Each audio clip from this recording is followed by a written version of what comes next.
The sound of high-pitched shouting came from Diana's room. I had just finished checking the nursery and could hear Diana shrieking at Evelyn about something she had left behind at Kensington Palace. "The styling brush! Yes, the styling brush! Idiot!" she yelled. "But you haven't used it for 6 months," replied Ev meekly. "Get out!" stormed Diana, slamming the door. I helped a very tearful Ev back to her room, but as we got inside, her phone went. "Yes, it's me, Evelyn," the receiver squawked.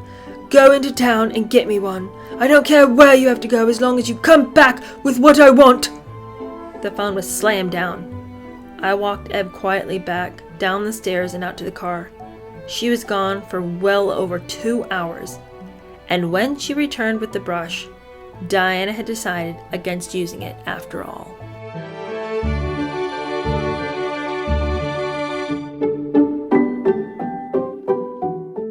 Hello, how are you? Welcome to my channel. My name is Cheer Denise.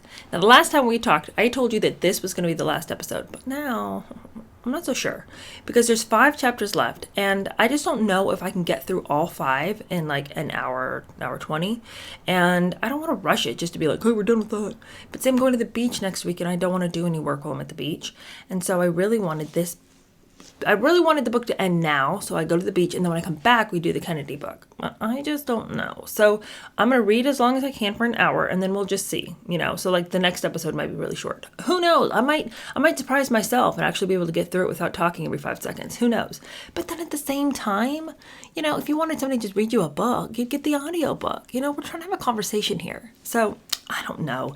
Anyway, I'm going to see how far I can get. And, we'll just see. But I hope we can get far enough, like into the stuff, like in the later chapters where, Andrew Morton's book comes out. We're fighting because Diana got a new car when she didn't ask permission. She got a German car. That turned out to be a big thing. They are using the boys like pawns. And when I say they, I mean Diana. Like Diana's over there doing wild things. Hurtful, painful things.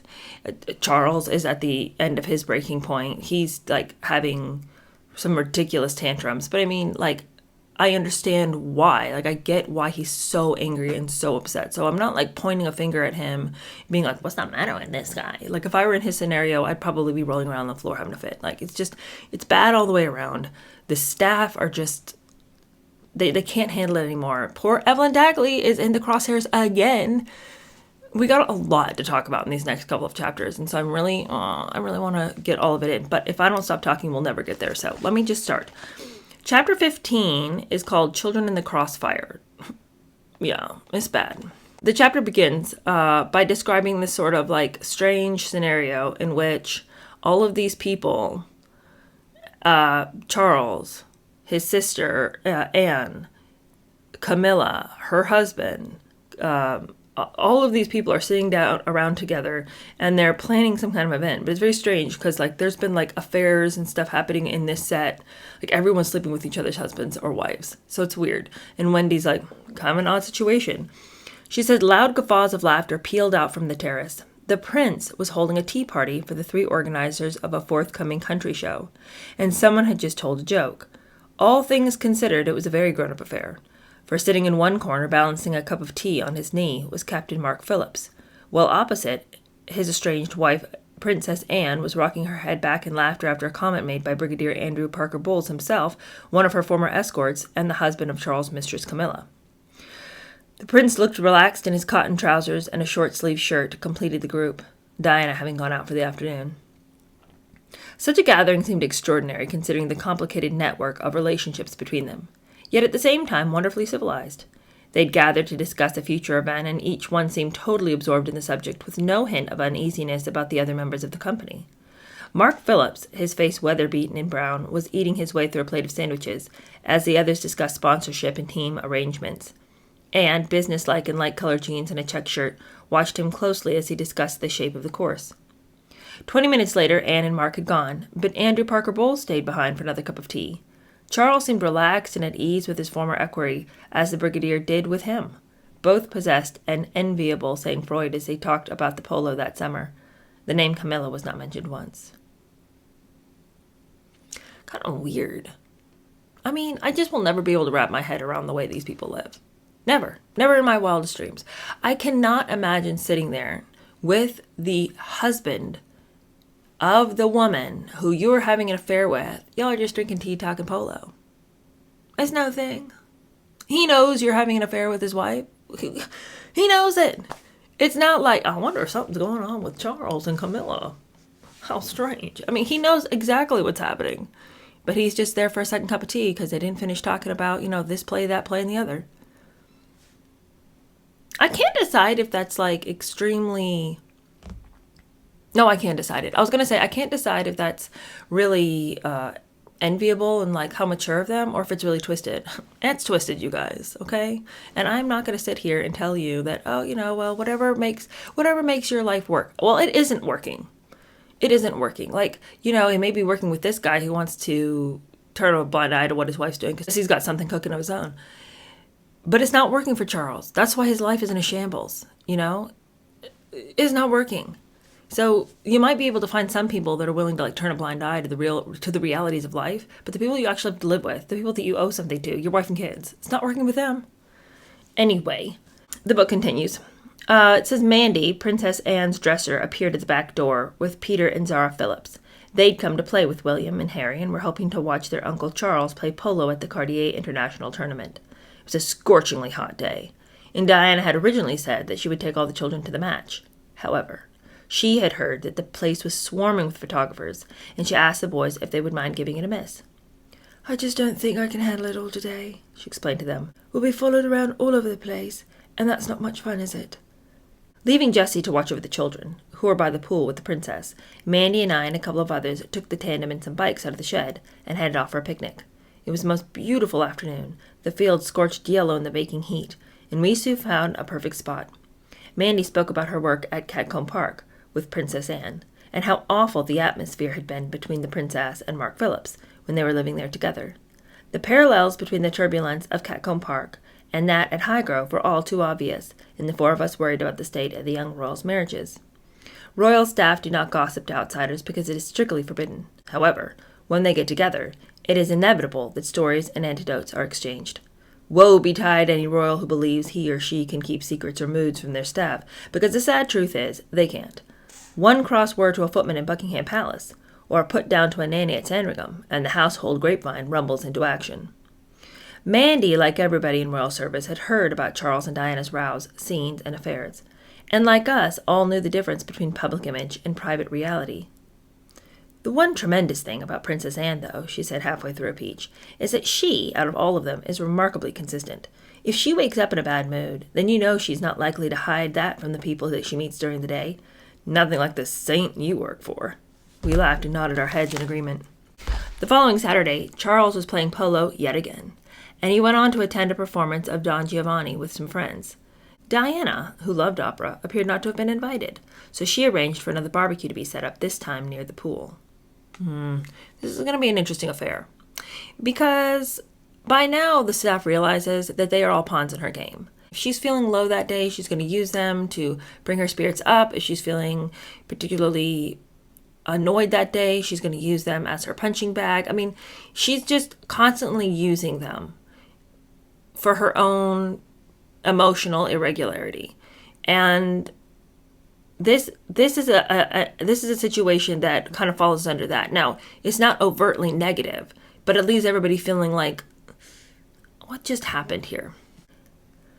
As the sun began to set over the fields, Diana suggested a quick game of rounders. She and Helena, her dresser, were in hysterics when it came to my turn to bat. I was absolutely hopeless, missing the ball every single time, even when Reg Spinney or Ken Worf, the detectives, made it easy for me.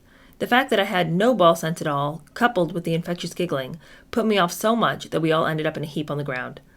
It was then that Diana suggested we throw Ken and Reg into the pool, and after they were chased round the edge of the water and chucked in, it was her turn.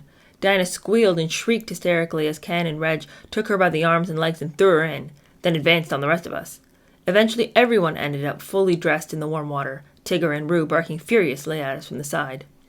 Diana jumped out and picked up her camera, started taking snapshots of us all. Harry in his soaking wet t-shirt trying to splash her as she pressed the button. She was in her element, laughing and shouting at all of us as she arranged the shots, before abruptly announcing it was time for William and Harry to go to bed. That was our signal the party was over. I went back to the lodge that night with very conflicting emotions. I had enjoyed myself, no end, and the princess had behaved so sweetly with everybody that I felt quite overwhelmed by her. In the back of my mind, however, was a strange nagging doubt about her motives.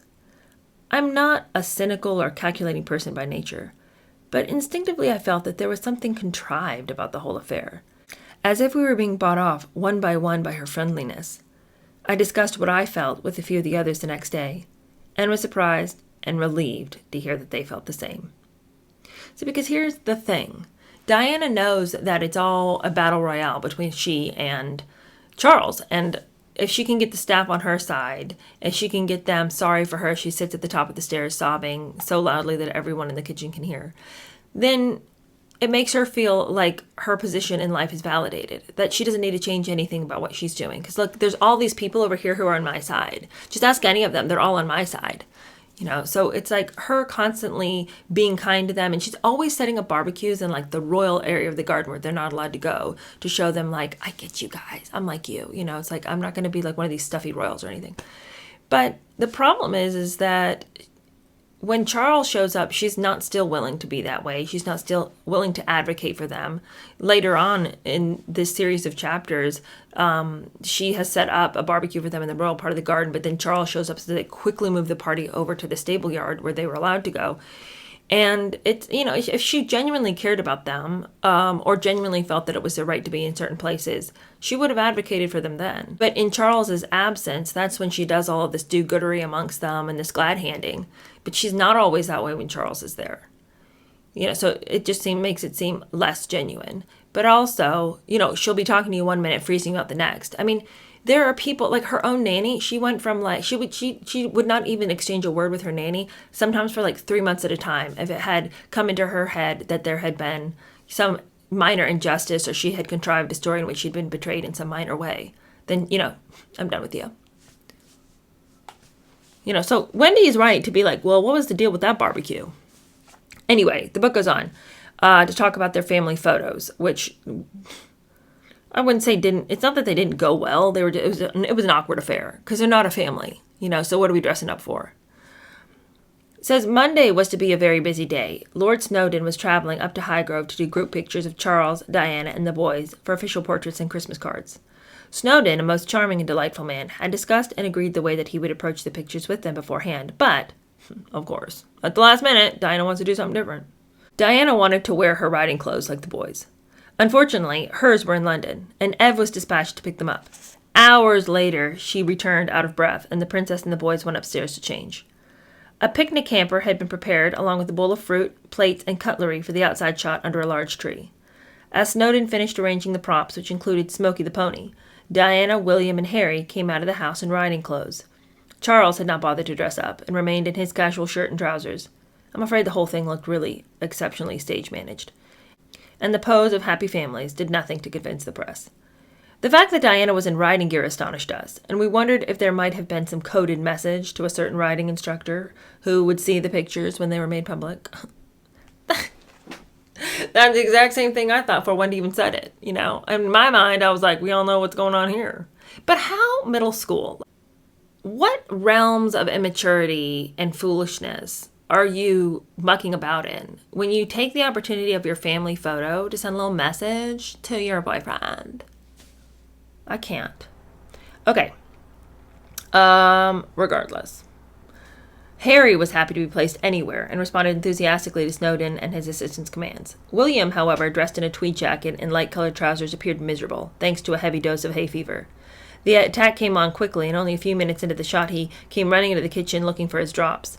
The poor boy's eyes were streaming, and Snowdon, who was quite concerned, waited patiently for him to return. Charles treated the occasion with a weary, light-hearted disdain, pointing out that he wished that they could use the picture taken of him 10 years ago when he was younger and had more hair. Diana, sullen and difficult earlier that day, suddenly came alive as soon as the session started, loving the pre-picture makeup and gossiping with the hair and clothes stylist. She's so vapid. I want there to be more to her, But it doesn't appear that there was, despite the fact that she could hang on the neck of every AIDS victim she found. After the outside shots, it was time to take the individual pictures of Diana that would be used for the royal Christmas cards. For these, she wore a purple gown with the Spencer family tiara, later changing into a pearl pink gown with the Queen Mary tiara. She came down the back stairs to show us her clothes and was delighted by our reaction.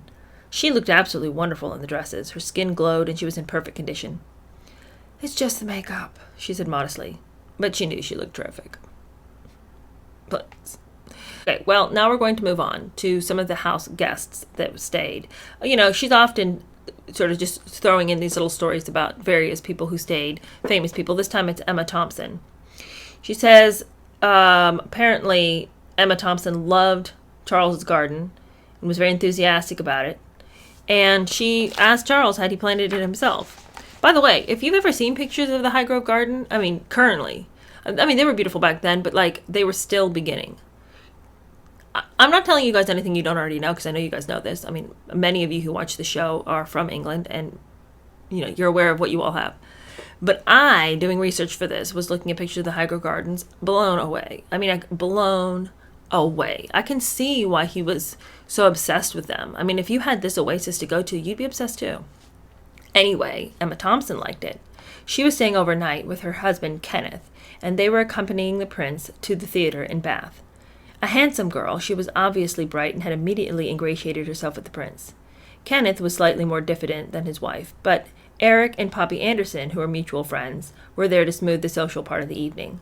Emma and her husband were staying in the green room, and they were suffering from Highgrove's annual summer plague of insects. "I simply cannot stand them," Emma said imploringly to me. "Surely there's something you can spray to kill them off."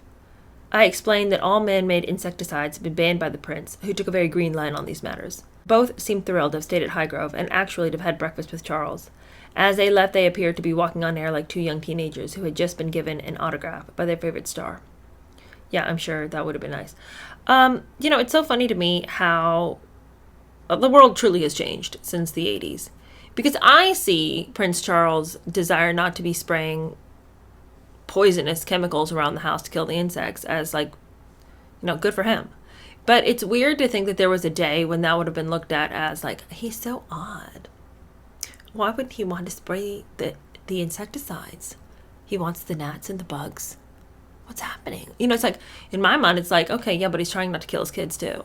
You know? And as someone pointed out in the comments, you know, we may have Charles to thank for the fact that there is a sizable shift in Western culture away from things like pesticides and wanting to, you know, eat organic food and, you know, just have a better relationship between people and the earth, you know, and that at the time, Charles took lots of slings and arrows for the fact that he wanted to do things differently than was customary. But thank God for it, because, you know, I think it's funny. It's just funny reading so much of what is said in this book, because a lot of the things that are handed to us as like evidence that Charles was a little strange, a little odd, I read and I'm like, sounds perfectly normal to me, you know, but it's just such a change in time and custom and culture. Anyway, the book changes subjects. We are on vacation now. The family is on the yacht Alexander, which was owned by the Greek millionaire John Lastus. And in the press, the holiday with Charles' friends, Lord and Lady Romsey, was billed as a second honeymoon. But everybody at Highgrove knew that wasn't so. Diana had wanted to take the kids on a fun holiday. And Charles had said, okay, well, let's go on the yacht. Then I'll compromise with that. But I'm also going to take my friends. So fine. We can have this fun holiday that you want to go on, but I'm not just going to hang out with you and the kids. Well, you use them against me and I have to sit alone all the day, you know. Because that's what she was big on that. Scooping the boys up and then being like, oh, are you alone, Charles? Oh, that must be really hard for you. Some of us might say that it's because of the choices that you made, and that's why you're alone. You know, she was constantly playing that card, constantly. So who would want to go on vacation with that? So he says, I'm taking my friends. Wendy says that she later heard that Diana spent most of the time with the children and rarely joined in with the other adults at dinner. When an Italian photographer finally caught up with the royal party, beating the rest of the world's press to the story, it was Diana who produced the glamorous poses, something which no doubt annoyed the rest of the group. Well, she was probably the one that was most aware that there was a cameraman around. You know what I mean? There she was, sunbathing in a bikini, doing these immaculate dives into the sea. Diana brought Harry home for many weekends, occasionally having James Hewitt over to stay as well as David Waterhouse. Harry was still at Weatherby, spending weekends with his mother and occasionally having his school friends over to play. Diana's friends, younger and less fastidious than Charles, sometimes left telltale traces of their visits at Highgrove. What a horrible spot to be in if you were on staff. On one occasion, Charles went berserk at discovering a dog had been swimming in his favorite whale fountain on the back terrace, fouling the water. He demanded to know why the gardeners had not cleaned it out the week before. It fell to me to explain that the fountain had been cleaned, but then unfortunately a visitor's dog had got in it since. "Which visitor?" spluttered the prince. "I didn't know we were expecting anyone." I diplomatically said that I wasn't quite sure who was responsible. But Charles cut me short. "Don't worry, Wendy. I'll ask the princess about it." The matter had obviously been discussed, and quite heatedly, before William's exit at Highgrove in late September. Charles and Diana arrived in separate cars, as usual, and communicated only in front of the children. By now, William and Harry were more than conscious of their parents' problems, with poor William's face betraying a child's terrible sensitivity and awareness of how difficult things were at home. The tragedy was that both Charles and Diana deeply loved their children, while they could not stand each other's company. It was obvious that for the children's long-term happiness, something needed to change radically. Otherwise, they would become emotionally scarred by the situation. If they aren't already. Now, how old would William be at this point? I really cannot remember. Because right now, I think we're in 1991. I think that's the year we're in. I just can't remember how old he is. But he's certainly old enough to know what's going on. He's old enough to be at boarding school, so he's old enough to figure out what's going on. Unfortunately, after a period of relative strength and composure, Diana was now frequently being reduced to tears again. William bore the brunt of it, often finding his mother crying in her room. Like any young child, he desperately wanted his parents to love each other, and he found it difficult to take sides and apportion blame. One afternoon, he found Diana crying on the back stairs and asked her what was wrong. The princess tried to compose herself, but was unable to stop her tears, saying between heart-wrenching sobs that she would explain when he was older. Suddenly, Charles appeared and asked William to go into the garden with him.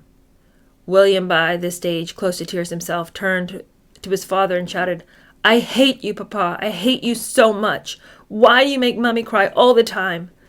And he ran down the stairs and into the garden, followed closely by Charles, Diana shouting at her husband, "Now look what you've done, Charles. Why upset the children?" "Yeah, Diana. Yeah. Why upset the children? That's the question I've been asking this whole time. Why are you in your room sobbing and out of control while your child confined you? You upset the children, Diana. You did, because you can't hold it together. But in front of the cameras, you are just the lady of the evening. You can say, you can do all the right things. But when it comes to your own children, you can't hold it together. Enough already. Enough.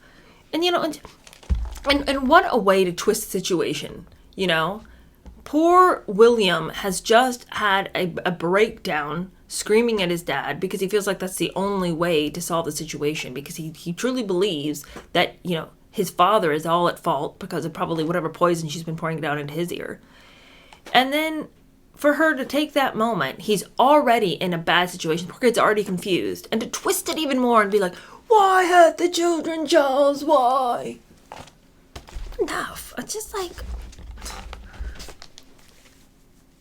I think the thing that I really despise so much about Diana, and this is truly just, it came to me, there's no introspection.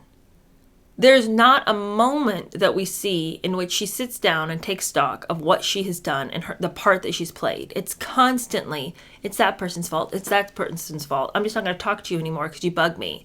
It's put it off here. Ignore this. Fiddly-dee, I'll think about it tomorrow. It's never just sitting down and it's not that she didn't have 1,000 therapists. She had psychiatrists coming, she had therapists, but it was all in service to her, so she could keep talking about herself and thinking about herself, and it's all about her. But never does she actually want to sit down and take stock of what is happening in her life. So it's from that well of stupidity that she would call out, "What you've done, Charles? Why upset the children?" What are you talking about, Diana? Ken Worf was a godsend in situations like this. He knew better than most how traumatic the prince and princess's bickerings were to the boys, and would often magically appear at moments of crisis to take them out of earshot. Ken was too discreet and shrewd to take sides in the domestic war, but he did offer a welcome and consistent anchor for the children. "Come on, William," he shouted. "Let's go and have a long walk. I got something to tell you," taking the little boy by the arm and diverting his attention away from his parents' problems. And may I say that I think that it is the inclusion of staff in these kids' lives that save them from being complete bonkers. Much is left to be said about what happened to Harry. But I think Harry made a lot of choices later in life. I feel like he was on the right path, and then he met Meghan and it derailed him because he's not a clear thinker. But I really think that it's like having their protective officer, having nannies who really cared, even having staff like, butlers and housekeepers who really cared about them. I think having this collective group of adults who really cared about their well-being and tried to shepherd them where they could save them. If Harry and William had been a typical set of kids living in a house where the only adults were the mom and the dad, screaming, carrying on, slamming doors, trying to break doors down, accusing each other of things, and when they weren't doing that, just this hostile, toxic air because they won't talk to each other, and it's all this hostility, and it's all this anger, and it's all this unspoken indignation. Those kids would have been way more scarred, I think, because there would have been no escape and no balance from another adult to show, like, I love you on a consistent basis.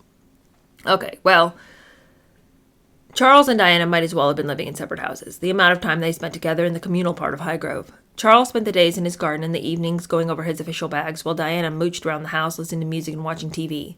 She seemed frustrated and restricted by her life, and she'd snap at the staff at the slightest opportunity. When this happened, it was best to keep your head down, because she would continually try to provoke you into a full-scale argument, or simply freeze you out until she decided to speak to you again. Her dressers and nannies sometimes went weeks without being addressed by her. I once asked her how she managed when she was in one of her silent phases. "Well, it's bloody difficult," replied Jessie, "and it's also very rude. You can ask her as many things as you like, try to coax her out of it, but at best she replies in monosyllables. Usually she just ignores you." This was another aspect of her, in striking contrast to the sunny Diana, who had such fun at the impromptu parties and barbecues that she threw for the staff when Charles was away, sending Ken out to buy quantities of Haagen-Dazs ice cream, and generally behaving like a normal, ordinary girl. Though calculating and manipulative, Diana was, and is, very insecure and lacking in self-confidence, which explains the sharper bullying side of her character. Any criticism of her in the papers would lead to angry outbursts, followed by sulks that sometimes took days to blow over. Diana needed total reassurance and support in everything she did, and it must have made her dressers and detectives' lives a misery. It also made the unpredictable Diana a potential liability for the royal family, since nobody could read her and be prepared for what she might do. I was getting fed up with the long hours and the ghastly atmosphere in the house, and I wasn't sure how much longer I was going to be able to stand it. Marie, Paul's wife, knew how I felt from her conversations with her husband, but had not seen the rows and tantrums at first hand. She still found it difficult to accept that there was another side to Diana, apart from the glamorous, caring individual portrayed on television and in the papers. I was not to see Diana again until December, when all the Highgrove staff were invited to a Christmas reception at St. James' Place. She looked absolutely stunning in a dark evening gown and was excited to meet Maria's mother, Betty Cosworth, in the line as she came in, kissing her on the cheek, which upset Charles. "Who is that woman?" he asked me later as we chatted over drinks. I told him, and he replied in a rather bemused way. "Maria's mother." "Oh, really?" As Christmas approached, Highgrove swung into the festive season with the delivery of the fir tree. The combination of Christmas decorations, tinsel, and roaring log fires created a wonderful atmosphere enjoyed more by Charles and Diana and the boys, as they tended to stay in London in the run-up to the holiday. The weather turned nasty, and Charles was unable to hunt on some days, which made him very grumpy. One morning he actually came down in his riding gear and wasn't told until the last minute that the meet had been abandoned. He stomped off back to his room in the foulest of tempers, cursing the weather and bemoaning the fact that he was unable to go riding outside. "Why today of all days?" he shouted at Paul and at me as we checked the fires around the house. "I've been looking forward to getting out all week." The staff Christmas lunch was arranged for Thursday, December 19th, at CRC's restaurant in London. Diana was in no mood to celebrate, since both she and Charles had come straight from a memorial service for little Lenora Knatchbull, the daughter of Lord and Lady Romsey, who had died of cancer. Diana looked depressed and downcast, but put on a brave face as we ate our way through a meal of sole, salmon, and spinach, followed by a chicken simla, and then an apple, cinnamon, and lemon tart. It was a chance for everybody to let their hair down, and Charles made one of the most amusing and rousing speeches I have heard from him.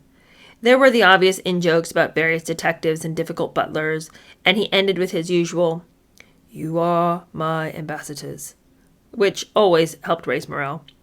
Diana, meanwhile, was complaining about a front-page article in the Daily Mail, which had said that she would not be attending the annual Christmas party thrown by her father at Althorpe that year. The Mail alleged that because of a long-standing feud between her and her stepmother Rain, Countess Spencer, she decided to boycott the event to show her displeasure. Diana was confused and very angry, especially as she usually received good coverage from the Mail, which was one of her favorite newspapers. "I just don't know why they would have said that," she complained. "It's not true. William and Harry are going with me, and Jessie, and it's been arranged for a long time. Where are they getting all this rubbish from?"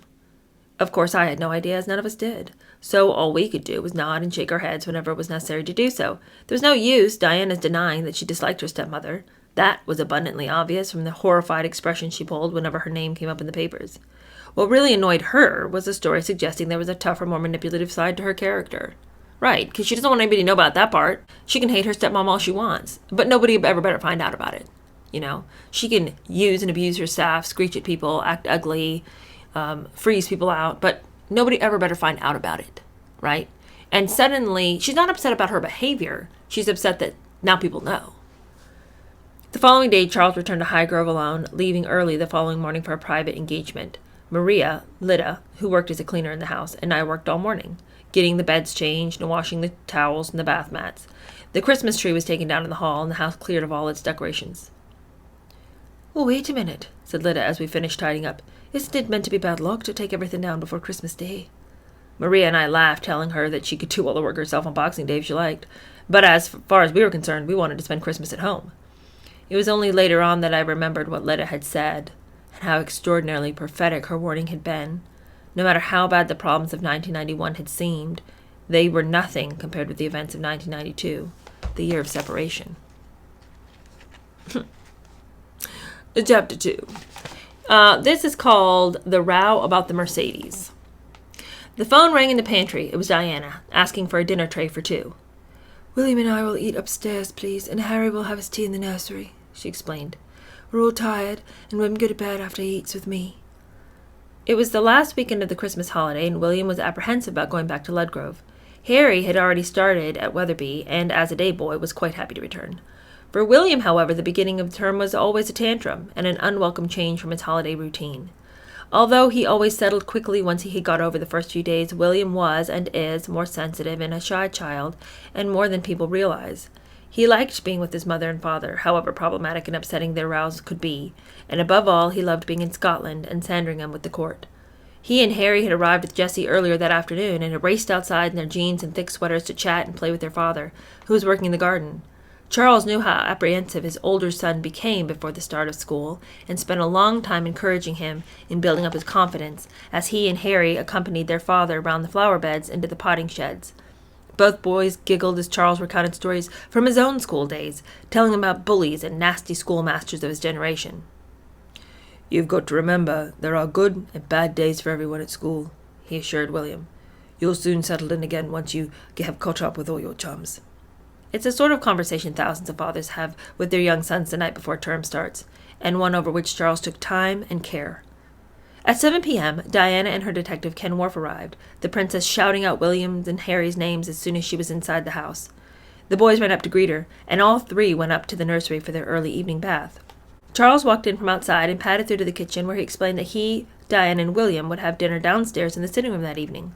Paul had to tell him that Diana had ordered a bed tray for her and William in her room, something about which she had evidently not consulted Charles. "Are you sure?" said Charles quietly.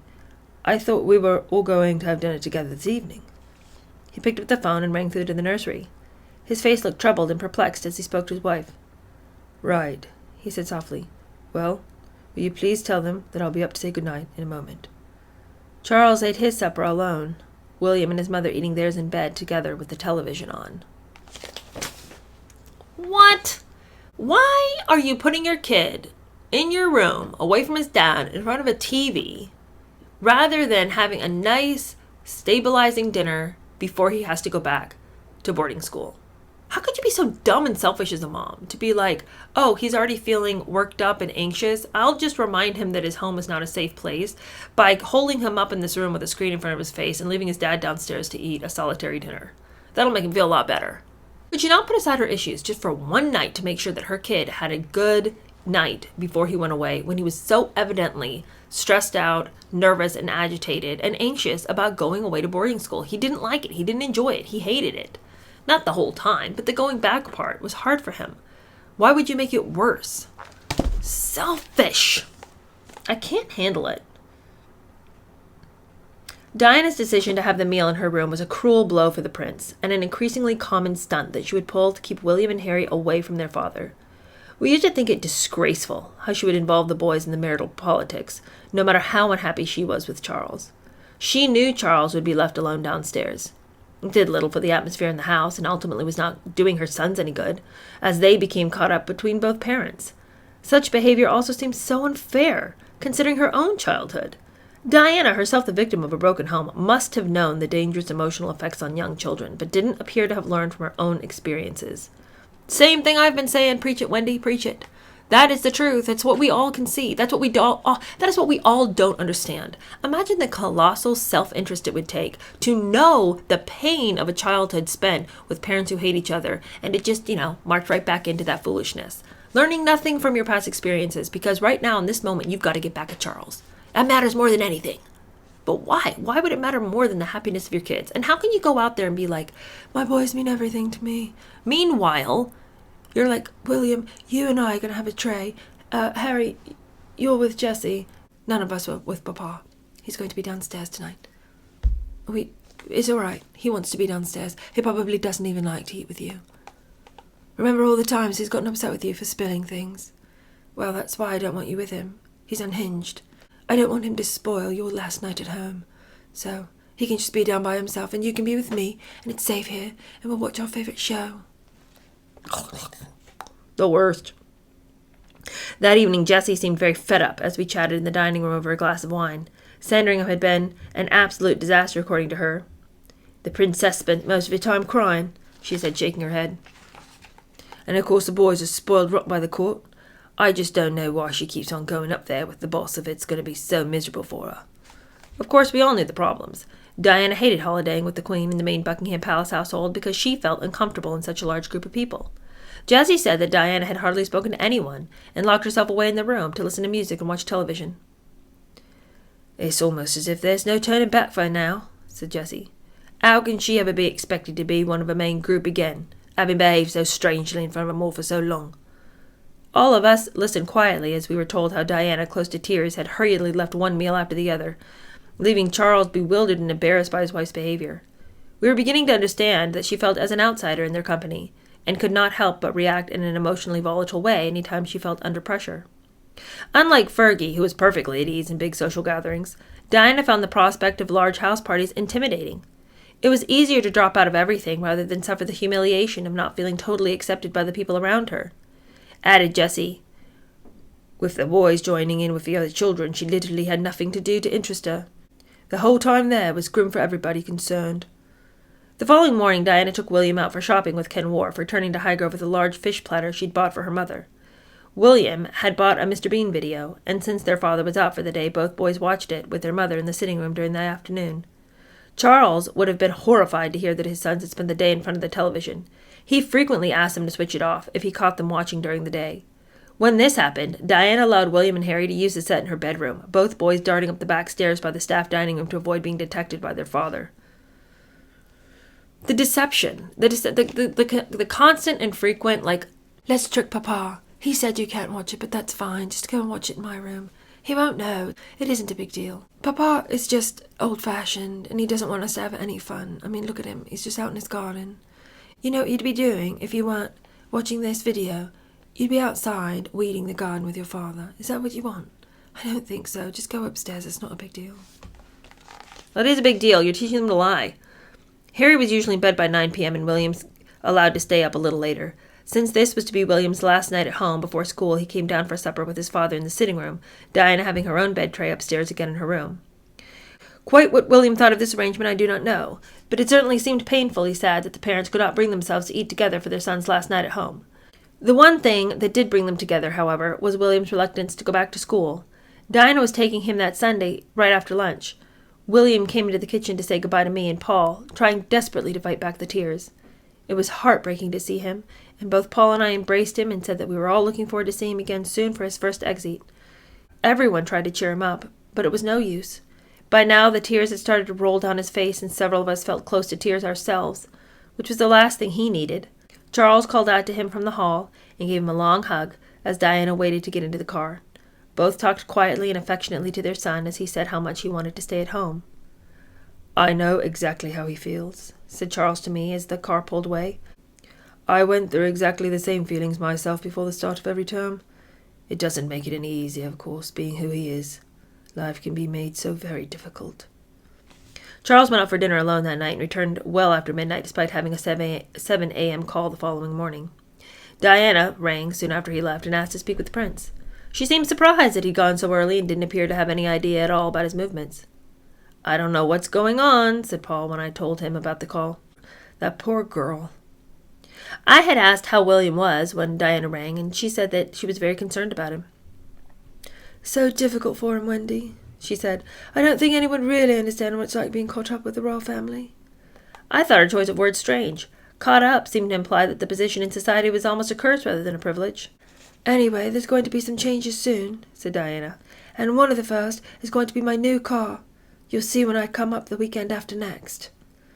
Charles spent alternate nights at Highgrove while Diana stayed in London. With William away at school, she had no need to come up to the house and was certainly not going to spend any days alone with her husband. The relationship had moved on from that stage. Charles therefore entertained his own friends and hosted drinks and dinner parties for people involved in Dutchy business. This meant we were all very busy at Highgrove, renting tables and chairs locally for the larger events and preparing the guest rooms for overnight stays by personal friends. As in previous years, the arrangements worked well. There was no tension, and both the prince and princess were able to pursue their own lives separate and apart. We were growing used to this routine now, and we knew what to expect when Diana, William, and Harry arrived on Saturday, February 1st, in her brand-new Mercedes sports car. Diana was ecstatic about the new car and showed it off proudly to everyone in the backyard. William, glad to be away from school for exit, and Harry were jumping in and out of it, pleading for Ken to raise and lower the roof so many times that he thought it might break. Diana told us that, despite all the criticism in the press of her buying a German car, she was determined to keep it. "I really don't see what all the fuss is about," she told us as we looked at the leather upholstery and listened to the sound system. "It's wonderful, isn't it?" She added, "I don't care what they say. I'm going to keep it. Why can't I have the car that I want?" She asked if anyone wanted to go for a ride in it and took several of us for a quick spin. Diana had obviously been taught certain driving skills by her personal protection officers since we took off at breakneck speed. Dressed in jeans, a jumper, and a baseball cap, she really knew how to put the car through its paces, taking corners at over 60 miles per hour and loving the nervous laughter and gasps of fear from the back seat. In her euphoria in getting at the car of her dreams, Diana had not counted on Charles' reaction. He thought the Mercedes obscenely insensitive at a time of widespread recession and unemployment, pointing out that at least his Aston Martin was British. That evening, he and Diana almost came to blows over the wretched thing, causing Diana to stomp off for a long walk by herself in the fading light. With her hands thrust deep into her puffy jacket pockets and her Walkman clamped tightly round her ears, she set off alone in the furthest corner of the estate. When her detective Peter Brown asked where she was going, she replied, "For a bloody walk, Peter, so please don't follow me." Police were always in a quandary when this happened because officially someone should have been with her at all times. However, on this occasion, as on others, it was more pragmatic to let her get on with it. Just hope she came back within an hour. If that didn't happen, the officers went out to look for her discreetly, pretending that they were simply going for a walk themselves if they came across her returning. Oh, the reality is, Charles Aston Martin, that's expensive. I mean, it's not the money thing. And, I mean, I know that as members of the royal family, you should be seen using, buying, and owning British products. So, I mean, I totally get that. I think Diana was in the wrong to buy that car. And I think she did it as a middle finger to the royal family. You know, you will think it's supposed to be this way. You will say I have to have a British car, but I don't want a British car. And I'm tired of living by the rules. So I'm going to buy this red sports car. I'm going to drive it at breakneck speeds all over the place. 85 miles down the road if I want to. Because I want to. And that's the thing. You're always trying to control everything I do, but let me just show you with this middle finger of a red Mercedes sports car that I can do what I want, when I want, and no one's going to stop me. You know, it's just this big baby fit that she had. You know, and if buying a British car had been the middle finger, she would have done that. You know, it isn't that the Mercedes car was the only car she could find that she liked. It's that she knew it would offend them. And then she wants to be angry that they're offended when she did something she knew was offensive. I'm weary of her. I'm just so tired of her. You know, it's just like, quite frankly, there are things about her that I think I dislike more. I dislike her in a lot of ways more than I dislike Meghan Markle. And one of the reasons that I dislike Meghan, I mean, I don't like either one of them, but one of the reasons that I feel like I dislike Diana more at this point is that I feel like she had always been given everything and anything that she wanted. There was never a need for her to try to fight and claw and get to the top of a ladder because she already stood at the top of a ladder. And I feel like with Meghan, while I don't condone the things that she did, I think that she was raised in an atmosphere and quite frankly in an American culture where we are taught to fight and claw till you get to the top. It's kind of like who we are. Like we take pride in the fact that like I pulled myself up by my bootstraps, and some people take that to mean I pulled myself up by my bootstraps in any conceivable way possible. If it was legal, I did it. Well, if it was morally wrong, whatever. So long as I can get away with it, I'm going to do it. I don't condone that. I think that is a twist on what we say is the American dream. You know, as anybody can go out and do and be anything they want. You know, yeah, technically you can, but there's better ways to do it. And so there's a part of me, though, that feels like Meghan Markle did what her society told her that, you know, she was allowed to do. And with Diana, I feel like I don't like the pettiness, the meanness, the unkindness when she'd been given everything she could want. And I completely understand the fact that she found herself in a loveless marriage. The thing is that she had been given a lifestyle in which if she wanted to quietly have an affair, that was condoned. She'd had her 2 kids, her husband was having an affair. If she'd quietly wanted to go do her own thing, no one was stopping her. There was nobody was telling her you can't do that. People would have totally given her a pass on that if that's what she wanted. But the thing is, she had to always be loud. She always had to be angry. She always had to be like in your face, using the kids, buying this car that was, you know, seen as inappropriate. She's constantly doing things to ruffle everybody else's feathers and then acting like the victim when people react to her, when she could have literally had it all without ever having to bite, claw, spit, hiss, none of it. And she could have everything she wanted, including having her affair partners. So for her to constantly act like a victim, I don't get that, because she wasn't. She never was. She victimized herself and then cried about it. Okay, tangent over. Although Diana's mood was now much better since her row with Charles, she was not prepared to sit down for dinner with him. Once again, she requested a bed tray, asking Jessie to get Harry bathed and ready for bed. She told Jessie that she would take care of William, since he would be having supper again with her. The following morning, Diana asked for breakfast to be taken upstairs to the nursery, where she and the boys would be eating. Charles, upset by the fact that William had had supper with Diana in her room, could barely contain his anger when he discovered his wife's breakfast arrangements. He rushed upstairs to the nursery and asked to speak to Diana in the sitting room. The princess refused to come down, leaving Charles to breakfast alone with his copy of the Sunday Times. I think one of the things I struggle with in this story is that we're dealing with the heir to the throne, right? Prince of Wales. How is it that Diana can come in and tell her staff, this is how it's going to be? William and I are going to have a tray. Harry is going to be in the nursery. And I don't know what Charles is doing, but he'll tell you what he wants. And then they honor that. I mean, if I were the staff and Charles said, actually, we're all having dinner at this place in the sitting room, and you can go ahead and bring that in, I would be like, oh, okay. I struggle with why Charles did not allow his desires to ever come as a priority in the house. Like, well, Diana, you ate already with William in the bed last night. Okay, you're not also going to take breakfast upstairs. Okay, we're going to eat as a family in this house when you're here. You know, I'm not saying that he has to browbeat her or be mean to her. I'm not saying he has to crack a whip on her back. I'm not saying that, but it's like, you know, you create the home you want. So you can continually sit there and be victimized by the fact that your wife keeps telling the staff what to do, or you can come and be the man of the house that you are and be like, actually, no. You ate a meal upstairs already. We're going to eat as a family. You know what I'm saying? Like, I know that Diana was like not gonna have a conversation with him, but he employs this staff. This is his staff. We serve meals at the table. William, we're gonna come, and if Diana wants to just miss out on that meal, whatever, she's gonna throw it up later anyway. I mean, it's just like, I don't understand. And I know I fully expect people in the comments to be like, well, he can't just boss her around, But I think he can when his staff is employed by him, and he's gonna tell his staff where to deliver the food. And that kid upstairs, also his kid. Like, why did he allow Diana to act as though she had sole custody of him?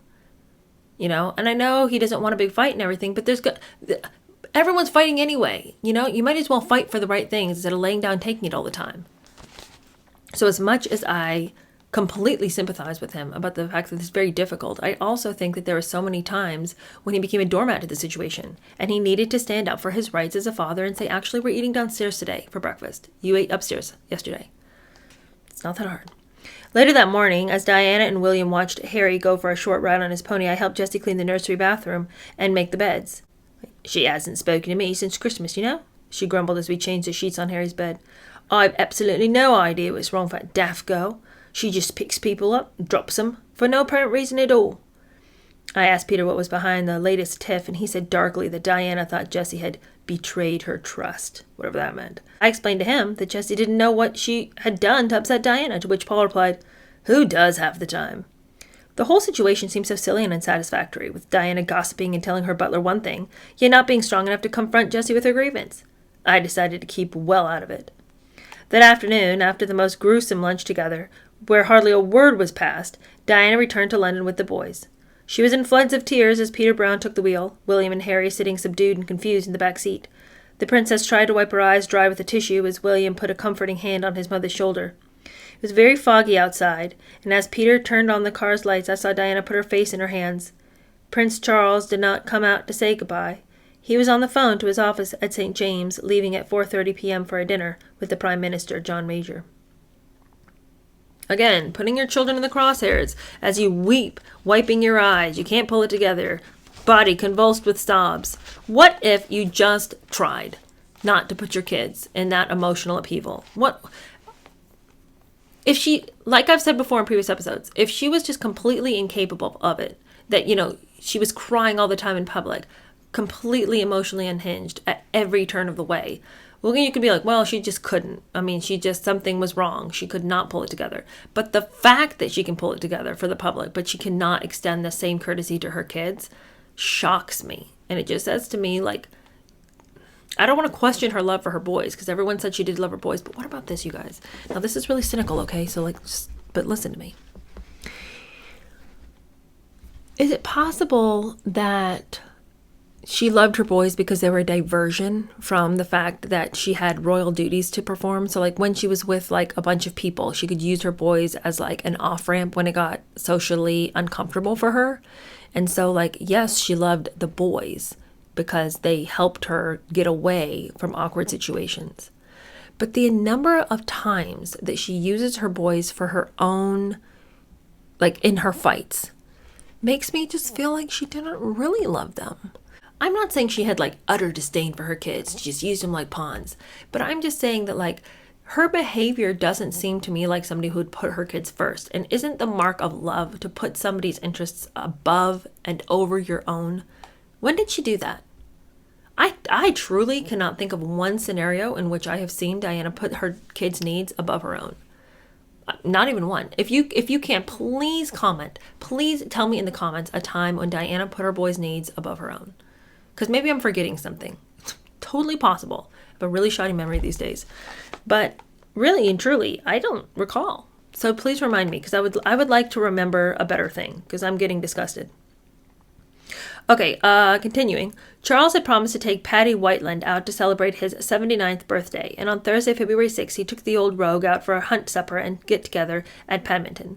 Patty, who is Charles' eyes and ears at Highgrove, had been looking forward to the occasion for weeks. Although he was growing weaker with age, he had lost none of his humor and Irish devilment. He'd chase me around the house and pinch me whenever he could, and he made his thoughts quite plain to the prince on the subject of Diana. It wasn't so much what he had said about her, it was the way he paused and then shook his head with a sigh every time her name came up. "They're having to go off on some foreign jobby," said Patty shortly before the prince arrived to take him out. "I shouldn't think it's going to go down too well with his nibs." Patty had listened to Charles' innermost thoughts on Diana and was not one to mince words, regardless of who was hearing them. He had also seen a whole string of girlfriends pass through Highgrove before the prince married, and was often telling us what a bad choice he'd made in Diana. "Too much of a silly little girl for the prince," Patty would say dismissively.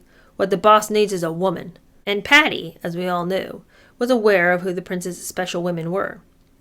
As Patty had predicted, Charles was in a bit of a state the morning he left for Oman. He was due to link up with Diana later in India, and on his last morning at Highgrove before the flight was more than a little tetchy. He was shouting at Ken Stronach, his valet, from quite early in the morning, asking where his bone shoehorn was. Ken looked carefully for it and found it under the armchair where it usually lived. Anyone could see it, of course, apart from the prince, who was having one of his tantrums. He then started complaining about his mattress, which he said was not hard enough, but which had been too hard the week before. Ken raced around upstairs like a man possessed, but still didn't have enough hands or arms to keep up with the prince's demands. Finally, it was my turn. Charles appeared at the kitchen door, a rare sighting for him in staff quarters with Tiggy in his arms. "Wendy," he said abruptly, "I think Tigger is ill. Make sure she gets the best treatment possible. Ring the vet and make sure she gets her proper checkup." I realized that Charles was working himself up into a state, fussing like a mother over her young children the first time she had to leave them at home. I told him I would get the vet as soon as he had gone. "Thank you so much, Wendy," he said, his face breaking from an anguished sweat into a weary smile. "I would hate anything to happen to her." As the prince drove away with his private detective, staff, and backup, we all breathed a huge sigh of relief. "What did I tell you?" laughed Patty. "He'd rather do anything in the world than spend some time with her, and who would blame him?" A week or so later, Diana returned from India. Jessie brought Harry and William to Highgrove. It was William's exit weekend, and Diana was anxious for both boys to be together. Once again, Diana asked for a bed tray for herself and William, getting the nanny to put Harry to bed earlier in the nursery. William was shooting up in height and seemed more grown up and mature than I had seen him before, but he also seemed more subdued and sad. I was concerned for him, as were several other staff. "Of course they can't help having two parents who are both daft," quipped Jessie. Although it was meant as a joke, several of us thought that there was more than a grain of truth in what she said. Charles was out visiting friends and did not return until well after 10 p.m. As he came in, he asked if the princess was in, and was told that she'd gone to bed. Said Charles ironically. "How convenient." Before Charles left for another skiing holiday, he stopped off at Windsor for the weekend, and word soon reached us along the palace grapevine that he had spoken to the Queen about his marriage. The conversation had apparently been calm and dignified, but the subject of an official separation had been mooted. Such an idea seemed horrific to all of us at Highgrove. However bad their domestic life was, we never thought the prince would consider separation an option. I was told the Queen had asked him to persevere, and not to raise the issue again for at least another 6 months. It was very gloomy news, we thought at the time, but perhaps the only solution. Charles was still away when Diana and Harry arrived for the weekend on March 6th. The first I heard of them was Diana storming through the back door, cursing loudly. She'd been spotted by a photographer on a bridge on the M4 in her new Mercedes, and was preparing herself for a public storm of protest over the car. "Press," she repeated several times. "Why can't the bastards just leave me alone?" Dave Sharp, one of her detectives, was trying to calm her down as she ranted in the kitchen, telling her that perhaps the picture would not be used. "Of course they'll use it," shouted Diana. "Don't be a bloody idiot." I mean, come on, Diana. It's like, well, maybe you shouldn't be going 85 down the motorway, right? And, okay, well, don't buy a car if you don't want people to criticize it. If you know full well that people are going to criticize your car, then don't buy it. But why in the world are you sitting around, once again, a victim? You did the very thing that you knew was going to get a negative reaction, and then you're mad when the negative reaction comes. It's all their fault. And yeah, why should people care what car you drive, But you knew they were going to. So you saying, why do they even care? Well, they do. Regardless of whether it makes sense or not, they do, and you knew they would. So why are you crying about it now? As she slowly calmed down, I saw Evelyn dart quietly upstairs. She looked more depressed than I'd seen her for months, so I quickly excused myself and went up to her room. Ev was sitting on her small bed on the verge of tears. I asked what was wrong. "I don't think I can carry on much longer," she said wretchedly. "My life is being such a misery, I just don't know what to do." I took her in my arms and let her pour her heart out to me. In fits and starts, she sobbed. "She just won't speak to me any more. And when she does, she's so rude that I think she wants me out for good. I've given her so much of my life. I worked for her right at the beginning and sacrificed so much. And for what? Just to be thrown out as a piece of rubbish when she feels like it? Nobody knows what she's really like. She can be so cruel. The weekend was to deteriorate. The morning papers that Saturday had front-page pictures of Diana, Dave Sharp, and Prince Harry in the car, accompanied by critical pieces about her driving a Mercedes. "Bastards!" screamed Diana when she saw the pictures, ripping out the offending pages and throwing them in the fire. "What on earth has it got to do with them?" Again, it doesn't, but you knew they would say something, so now you cannot be mad about it now. Dave Sharp tried to reason with her, but eventually gave up. Later explained another worry that Diana had not even thought about. "We were going at about 85 miles per hour when they caught us," he said. "The picture's so clear and good even at that speed. What would have happened if it was a gun instead of a camera pointing at us from the bridge?" Yeah, of course Diana didn't think about that, but that's a good point, Dave Sharp. The sound of high-pitched shouting came from Diana's room. I had just finished checking the nursery and could hear Diana shrieking at Evelyn about something she had left behind at Kensington Palace. "The styling brush! Yes, the styling brush! Idiot!" she yelled.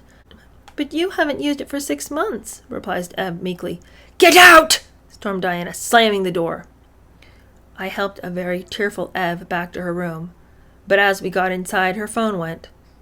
"Yes, it's me, Evelyn," the receiver squawked. "Go into town and get me one.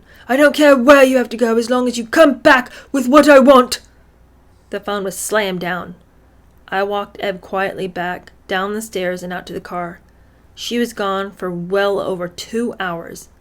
And when she returned with the brush, Diana had decided against using it after all. That's the end of what we're going to read today. We only got through 2 chapters, not surprisingly. Can you even with that last story? Screaming at Dave Sharp about the picture. Calling him a bloody idiot. Then screaming at Evelyn about wanting a certain styling brush that she hadn't used in 6 months, but she wanted to use it today. Sending Evelyn on some mission to go driving around town to go find it. 2 hours later, Evelyn comes back in. "I didn't want to use it after all. I decided to do my hair in a different way. Just throw it on the bed." This lady's insane. Insane. And the more you read about it, the more you understand where Charles was coming from, right? I don't condone what he did, but I understand it. All right, that's the end of that. I will get out another chapter when I get one out. I'm not sure that it'll be this week since I'm going to be away on vacation, but you'll see me again the week after because we're going to come back up to Birmingham, hang out. But anyway, it was so good chatting. I hope you guys enjoyed that chapter, and we'll finish up the book soon. And then on to the Kennedys. I cannot wait. I started thumbing through it the other day. Astounding. Astounding. Every page was a revelation, and not good revelations. All right, I'll talk to you guys soon. Thanks again. Bye.